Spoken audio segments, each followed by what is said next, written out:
Hey, this is Marc Goldberg from Marc Vlogs Watches, and today I am going to tell you something exciting. What is Rolex going to do to the Rolex Submariner as of 2020? What will Rolex announce regarding the most iconic dive watch? Really, probably the most iconic watch ever made in the history of watches. Rolex. They are about to announce massive changes to the Rolex Submariner, and you will be among the first to know because you're watching this video. But first, let's go ahead and get the quick fist watch check out of the way. And here it is.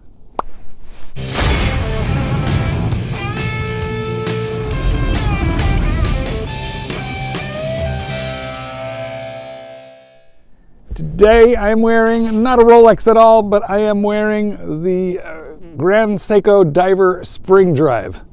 I'll give you the number of this watch right here. Okay, guys, here it is. The fact of the matter is that Rolex is going to be doing two things to the Submariner, and you've heard one thing from many of the other predictors. All the other YouTube channels are saying what is obvious. I've got the not so obvious change for you, but here's the obvious one. Yes, they're going to change the movement, and they're going to put the new movement in, and it will have a 70-hour power reserve. So that's to be expected. That's what's going to happen to the Rolex Submariner. It's going to get a new movement, but wait, don't tune out yet. That's not all. They're going to change the lugs. They're going to narrow down the lugs. Guys, in a few moments, we're going to turn this camera around and I'm going to show you two Submariners. I'm going to show you a 14060M that is a pre-ceramic Rolex Submariner, no date, 2 lines. And this watch has neither the super case nor the maxi dial. And then I'm going to show you a ceramic Rolex Submariner. The one that I'm going to show you was manufactured in 2012. It's identical to the one in manufacture right now. And this is where Rolex went to the maxi dial and the super case, which it's still, both of these are 40 millimeter watches, but you'll see that the super case looks just substantially bigger on the wrist. Now, I'll tell you this much. The Rolex Submariner for 2020 is going to remain 40 millimeters, but it's going to be not the super case that we know today, and it's not going to be the little measly pre-super case that we knew back in the 90s and early 2000s. It's going to be something right smack dab in the middle. Okay, let's turn the camera around and look at these new watches. Okay, fellas, on the right we have the 14060M, and this guy here, it is a pre-ceramic, and what that means is that this bezel is an actual aluminum insert. And over here we have the ceramic version of the Rolex Submariner, and what that means is the bezel insert here is ceramic. It will never scratch, it will never fade, whereas the bezel here, it was prone to scratching and fading. It used to develop patina, and unfortunately it never will. On the one hand, that's a disadvantage, I think. On the other hand, wow, look, this just looks more modern, it looks better, and the inlay here is platinum. Okay, it's a very thin layer of platinum inset into those incised numbers. Now, the funny thing is that these really look like different size watches, okay? This is a 40 millimeter width watch, and so is this one. So why is it that this guy here looks so puny compared to this one? Well, it's a couple of optical illusions. Rolex played little tricks with the design. They developed this, which is called the super case. They developed this in response to the growing swelling of watches that went from 40 millimeters to 42, 44, 46, and so forth. So there was this trend for quite a while to upsize watches.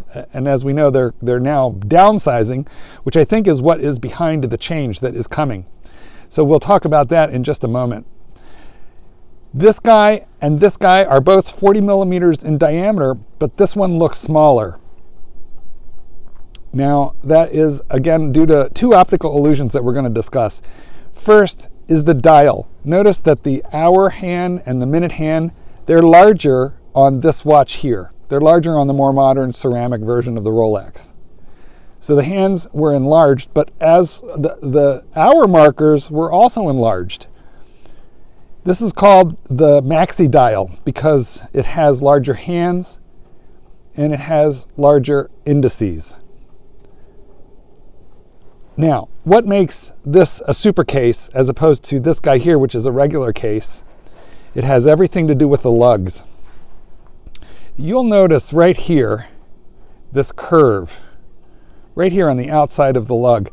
This lug has what I would like to call a waistline. It narrows down to, you know, kind of like a point almost. I mean, it's flat right here, as you can see, but there's a curve. So she has a waistline, whereas this lug here, it's very wide. It tapers, but only a little bit. So you have more width down here at the bottom of the lug and less width down here at the bottom of this lug. So this is just a fat case, and this is a skinny case. Now, it's really cold out here. You know, get a quick look around my little snowy dog farm. It's really cold out here. So I will do wrist shots, but I'm going to do those as still photos, and I will drop them in at the end so that you can see the difference, because this watch right here is significantly more refined in its look. It doesn't have quite the same amount of wrist presence as the ceramic watch does on the one hand. On the other hand, this has a very refined look, whereas this is somewhat square and squat on the wrist. I mean, you can see it from here. This just looks smaller and more elegant. This looks larger, fatter, more swollen. This is water. This is retaining water. This has been doing cardio. You know, there's just a difference here. Okay, so how does this affect? What's going to happen in terms of the new 2020? Well, it's not going to look like this.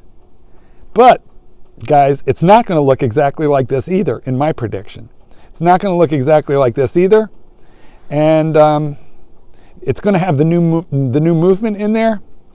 But the other thing that's going to happen is you're going to wind up with a lug that's not as skinny as this, but not as fat as that. They're going to add a little bit of a waistline. So this lug here, and there's 4 of them, but these lugs are going to be slightly tapered in. You know why I say this is going to happen? There's 2 reasons. First, they did it to the Batgirl. The Batgirl is somewhat more tapered in the lug compared to the Batman. That's the first thing. So the new GMTs did this. There is precedent for this. The new GMTs do not have this exact same case in 2019 as they did in 2018. So the Batman has a wide, fat, square supercase lug, but the Batgirl has a waistline a little bit closer to this. Not as big a waistline as this one, but not as chubby as that. So that's reason number 1, and that I make this prediction. And reason number 2 is I've got an inside source who told me. Actually, I've been releasing information from my inside source starting with July of this year, so you can go back and watch that. I've got somebody in the factory, in Switzerland. I've got a Swiss mole. Okay, anyway, let's turn the camera around, and we'll talk it out. The last little bit of this, and then I'll show you a couple of wrist shots so you can see the difference between the way these 2 watches present on the wrist. Well, here you get a view. This is the Supercase watch. And next, I'm going to compare it with the mini case. And you will see that these lugs are skinnier, and it makes this watch look significantly smaller. It'll wear smaller. Let's go ahead and take a look at that now. Well, here we have the pre-ceramic and older version with the smaller, finer lug, and you can see how much smaller and finer that wears. It looks much littler. It's also quite a bit lighter because these center links are hollow. This clasp is stamped. So, look, vintage guys just love this refined, elegant look, but I find it kind of flimsy. But what you can see is that very narrow, tapered little lug. Yeah, they swole it up. They made it really big in the ceramic super case, but it's going to narrow down. Not quite this small, but much smaller than it is now. It's going to be different. Thanks for being with me, guys. Please like this video. It really helps. Well, guys, you heard it here first. Okay, first and only. Everybody told you that there was going to be a new movement in the Submariner. Only Goldberg told you that there was actually going to be a change to the lug. We are going to see a slight return towards the look of the pre-ceramic case. I don't know what we're going to call this case. If it's not the skinny case and if it's not the super case, what are we going to call it? So tell me about this in the comments. A, what are you going to call it when they do this? B, do you believe me? Lots to talk about here. Baselworld 2020 is going to be interesting. I really want to know if my inside sources are right about this, but to me it seems very logical because this is the change that happened between the Batman and the Batgirl. Not only did a new movement go into the Batgirl, not only did a new bracelet go onto the Batgirl, but her gams, her thighs, are slightly skinnier. They are more rounded. And if you compare a Batman and a Batgirl together, you'll see the difference. It's very slight, but it creates a more visual taper. It gives her a little bit of a waistline, which makes the Batgirl look svelte, skinny, shapely, lean, and mean, instead of the Batman, which just looks brawny and squat. Guys, this is what's happening. The trend is towards smaller, more refined watches. I think it's because so many people complained about the super case that Rolex has finally decided to just narrow it down, just shave a little whisker off of it. Tell me what you think in the comments. Please like this video, please subscribe, because there's lots more to talk about in 2020, and I'd like to do it with you. Thanks for being with me. Goldberg, peace out. Paint the sky.